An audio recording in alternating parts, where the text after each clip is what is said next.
মুনাফিক দুই ওয়াক্তের নামাজ পড়তে পারবে না, একটা ফজর একটা এশা। মুনাফিক জোহর আসর মাগরিব পড়বে হয়তো, কিন্তু এই দুই ওয়াক্ত মুনাফিক পড়তে পারে না। ফজরের নামাজের 2 রাকাত সুন্নতের মূল্য আসমান আর জমিনের মাঝখানে যত জায়গা আছে তত পরিমাণ সওয়াব। তাহলে ফরজের মূল্য কি? যুবক, তুমি যদি নামাজটা ঠিক মতো পড়তে ফজরের, তোমার গোসলটা ঠিক মতো হতো। ঠিক কিনা ভাই? বলেন বলেন।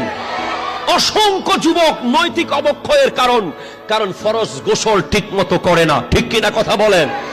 কোনো মতে চলে যায়, কোনো মতে চলে যায়, কোনো মতে অফিসে চলে যায়, কোনো মতে ক্লাসে চলে যায়, কোনো মতে মাঠে চলে যায়। না না না না না, ফরজ গোসল তোমাকে করতেই হবে।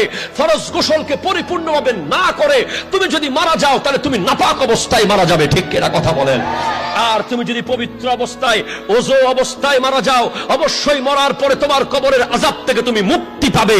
কারণ ওযু অবস্থায় মারা গেলে কবরের আযাব থেকে মুক্তি দেবেন কে? আরো জোরে বলেন কে?